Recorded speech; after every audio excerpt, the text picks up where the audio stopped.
কক্সবাজারে চীনের কি কি রয়েছে? আপনি বলছেন ওখানে একটা সাবমেরিন ঘাঁটিও রয়েছে।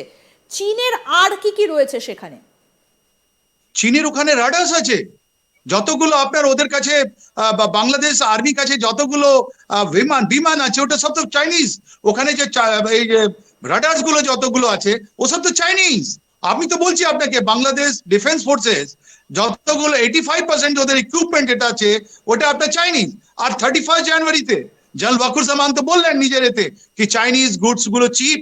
উনি তো ওনার অ্যাম্বাসেডর হয়, দালাল হয়, উনি কথা বললেন ওখানে যে চায়নার জিনিসগুলো খুব ভালো। কিন্তু আর তাই কিভাবে জন্য আমরা একটা চায়না থেকে স্বাধীন দেশ, হাতিয়ার গুলো নিচ্ছি। বাংলাদেশ তো একটা স্বাধীন দেশ এখনো পর্যন্ত, তাহলে তো দেশের সার্বভৌমত্ব নষ্ট হচ্ছে যে একটা স্বাধীন দেশের বিমান ঘাঁটি সেখানে চীনের রাডার বেস কি করে সেটা হতে পারে? অ্যাবসলিউটলি, কিন্তু এটাই, আরে আপনি দেখুন শেখ হাসিনা ওয়াজেদকে, প্রাইম মিনিস্টার শেখ হাসিনা ওয়াজেদকে ওখানে একটা ফলস নেগেটিভ উনি তৈরি করেছেন। ফলস নেগেটিভ ওখানে অ্যান্টি ইন্ডিয়া সেন্টিমেন্ট তৈরি হয়েছে।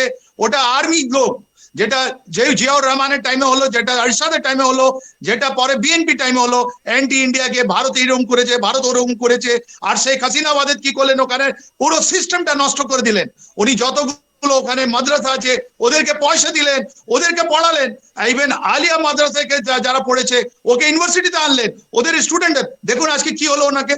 তাই আপনি যে সার্বভৌমতার কথা বলছেন, যেটা সভরেন কান্ট্রি আছে, কিন্তু উনি তো আমাদের কোনোদিন কথাই শোনেননি। উনি অ্যান্টি ইন্ডিয়া কাজ করেছেন।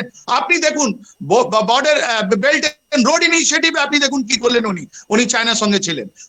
তা চায়নার কতগুলো যে সামরিক জিনিস আছে উনি তো এখানেই বসালেন। অ্যান্ড ওয়াই চাইনিজ সাবমারিন কি দরকার ছিল? বাংলাদেশ নেভি, আপনি একটা ফ্রিগেট বানাতে পারো, বিকজ আপনাদের অনেকগুলো ডিজাস্টার রিলিফে যেতে হবে, অনেকগুলো জিনিস বানাতে পারো, কিন্তু সাবমারিন কোথায় যাবে আপনি? সাবমারিন এটা চাইনিজ সাবমারিন, ওর মধ্যে অনেকগুলো জিনিস ফিটেড আছে। ওটা নিয়ে চায়না কি করেছিল, 5,000 কিলোমিটার ওদেরকে আসতে হবে না, তাই জন্য ওখানে ওরা লুকিয়েছিল কক্সবাজারে। আর এই জন্য আমেরিকা শেখ হাসিনা ওয়াজেদকে অপোজ করেছিল কি ভাই শেখ হাসিনা তুমি আমাকে সেন্ট মার্টিনে দাও। কেন যে কক্সবাজারের নিচু দিকে, সাউথের দিকে, দক্ষিণের দিকে যদি আপনি যদি একটা নিজের একটা সিচুয়েশন বসিলেন, তাহলে চাইনিজ সাবমারিন ওখান থেকে আসতে যেতে এখানে যদি ঘাঁটি গেড়ে থাকে চীন, তাহলে তো সেখান থেকে এই যে সাউথ কোরিয়া, নর্থ কোরিয়া, সেখান থেকেও একটা নজর রাখা যাবে। ওখানে সব জায়গা থেকে নজর রাখা যাবে। আপনি যদি ওখানে চাইনিজ সাবমারিন বসিয়ে দেন, ওই সাবমারিন গুলো 3 মাস, ওদের নিউক্লিয়ার সাবমারিনের ক্যাপাসিটি 3 মাস, তার মানে ওরা ওখানে আসবে, ওখানে রিফিট রুকুপ হবে। তারপরে এটা ওরা করলো, হাম্বন্তোতা শ্রীলঙ্কাতে চায়না সেম জিনিস করেছে, মালদ্বীপে সেম জিনিস ঠিক, তাহলে তো এটা ভারতের কাছে একটা বড় থ্রেট। সেম জিনিস করেছে ভারতের কাছে তো তাহলে এটা একটা বড় থ্রেট, কারণ কক্সবাজার থেকে ভারতের দূরত্ব কতটা? খুবই সামান্য, একেবারে ভারতের পেটের মধ্যে ঢুকে রয়েছে তো বাংলাদেশ।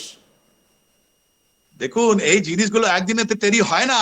কক্সবাজারে যেটা চাইনিজ সাবমারিন বেস হয়েছে, আপনি এটা ওপেন মিডিয়াতে দেখবেন, $1.2 বিলিয়ন। $1.2 বিলিয়ন মানে কত হাজার কোটি টাকা দিয়ে চায়না ওখানে ওই সাবমারিন বেসটা বানালো। জানেন কেন? কেন? ও সব যে ওকে দেখালো, একটা গ্রিন এ দেখালো, এখানে সাবমারিন বেস থাকলে তোমাদের লাভ হবে, আমাদের লাভ হবে, তুমি আমার পয়সা নাও। চায়না আগে সবাই কান্ট্রিকে বরবাদ করার জন্য আগে ওদের কি করে, ওদেরকে একটা স্বপ্ন দেখিয়ে দেয় কি এটা ডেভেলপমেন্ট, এটা ডেভেলপমেন্ট, তারপর ওদেরকে ঋণ দেয়। আর ঋণ ধার আছে 3 থেকে 4%।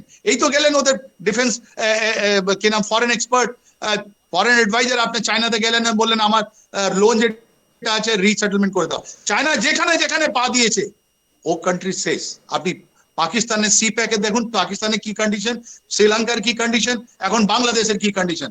চায়না যেখানে যেখানে আছে ওই পুরো রাষ্ট্রটা নষ্ট হয়ে গেছে। বিকজ ওদেরকে আগে একটা সবজবাব দেখিয়েছে, পয়সা দিয়েছে, তারপর ওদের ঋণের এত বড় রেট যে কান্ট্রি গুলো রেট দিতে পারছে না। আর কক্সবাজারের সেম জিনিস হয়েছে। আমি এটাই জানতে চাইবো যে কক্সবাজারে আসলে হলোটা কি, আসল ঘটনাটা কি ঘটলো, কিভাবে এই হামলা হলো, যেটা লোকে দেখতে পায়নি সাধারণ চোখে, আসলে কি হয়েছিল?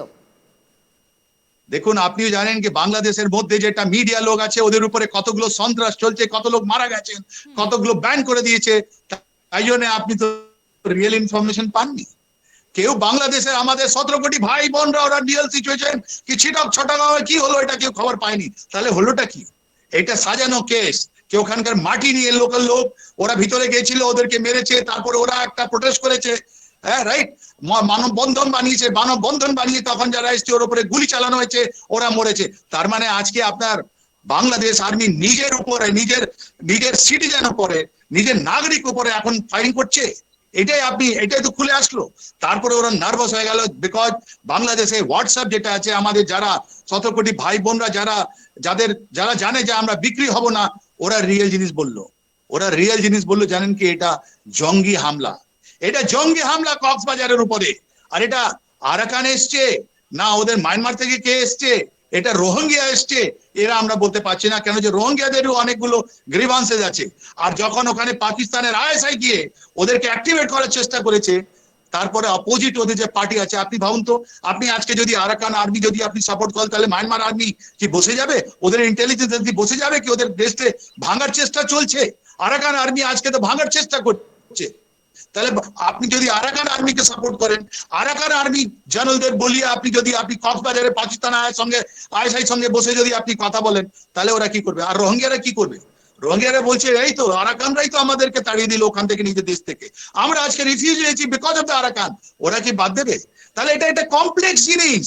ওরা ওখানে যখন জঙ্গি হামলা করেছে, এরা এখন স্পিন মাস্টার যারা আছেন, যারা বিটকয়েন দিয়ে পয়সা নিয়েছে, যাদের অ্যাকাউন্টে কোটি কোটি টাকা ঢুকেছে, ওরা একটা স্পিনিং করলো, না না আমাদের লোকাল লোকের সঙ্গে একটা ঝঞ্ঝট হয়েছে, ওই ঝঞ্ঝটের মধ্যে, ওটা ঝগড়ার মধ্যে জমিকে নিয়ে হয়েছে, তাই জন্য গুলি চলেছে। তাহলে যদি এত সহজ থাকলে জেনারেল ওয়াকুরুজ্জামান কি এইসব কি কাকে বলছেন? কাকে অ্যাড্রেস করছেন? কি অনাফ ইজ এনাফ? 6 মাস থেকে বেশি হয়ে গেল, এনাফ ইজ এনাফ। এই ল অ্যান্ড অর্ডার সিচুয়েশন, তোমার তো প্রত্যেকটা ডিস্ট্রিক্টে ল অ্যান্ড অর্ডারের লোক আছে। তো কক্সবাজার একটা সামরিক পয়েন্ট অফ ভিউ থেকে, বাংলাদেশের সামরিক পয়েন্ট অফ ভিউ থেকে কক্সবাজার অনেক অনেক গুরুত্বপূর্ণ আছে। ওই গুরুত্বপূর্ণ জিনিসটা আমরা কিন্তু লুকিয়ে দেব না। আর 21 জানুয়ারিতে পাকিস্তান আইএসআই যেটা টিম এসছিল, ওরা ঢাকায় এসছে, ওরা রংপুরে গেছে, যেটা আমাদের শিলিগুড়ি করিডোরকে দেখলো, তারপর ময়মনসিংহ গেছে, ওরা চট্টগ্রামও গেছে, রাইট? চট্টগ্রাম এই কক্সবাজারে গিয়ে ওরা মায়ানমার থেকে অনেক লোককে ডেকেছে, ওদের সঙ্গে কথাবার্তা হয়েছে, রোহিঙ্গিয়াদের ক্যাম্পও কাছে আছে, রাইট? তো এই যে ঘটনা হলো, এই ঘটনাটা যদি আপনি স্ট্যান্ড এলোন পয়েন্ট, মানে একা করে যদি দেখেন, তার মানে কোনো মিনিং হবে না। কিন্তু যদি আপনি একটু মিশিয়ে দেখেন, আপনি বলেন না পেঁয়াজের মতন একটা লেয়ার আছে, আপনি খুলতে থাকবেন, আর তারপর সিক্রেট আফটার সিক্রেট ওটা আপনার রিলিজ হয়ে যাবে। তাই জন্য একটা খুবই কমপ্লেক্স জিনিস আছে, যেটা হলো আপনার কক্সবাজারে। এন্ড ওই ঘটনাটাই আপনার জেনারেল ওয়াকুরুজ্জামানকে হিলিয়ে দিয়েছে, শেখায় না। তাই জন্যে ওনাকে ভাষণ দিতে হয়েছে, অ্যাড্রেস করতে হয়েছে। হয়তো ওটা ঘটনাটা ছিল, উনি গিয়েছিলেন একটা মিলিটারি ক্যান্টনমেন্টে, আর ওখানে গিয়ে উনি কথা বলেছিলেন যে বিডিআর এ যেটা বিদ্রোহটা হয়েছে, ওটা কেন হয়েছে, কি ভাবে হয়েছে, কিন্তু উনি একটা অ্যাড্রেস করলেন। ওই অ্যাড্রেসে একটু পর আমি আসছি। তাহলে এখানে কক্সবাজারে যদি আপনি জানতে চাইবো যে কক্সবাজারে চীনের কি রয়েছে? আপনি বলছেন ওখানে একটা সাবমেরিন ঘাঁটিও রয়েছে, চীনের আর কি রয়েছে সেখানে? চীনের ওখানে রাডার্স আছে যতগুলো, আপনার ওদের কাছে বাংলাদেশ আর্মি কাছে যতগুলো বিমান আছে, ওটা সব তো চাইনিজ। ওখানে যে এই যে রাডার্স গুলো যতগুলো আছে, ওসব তো চাইনিজ।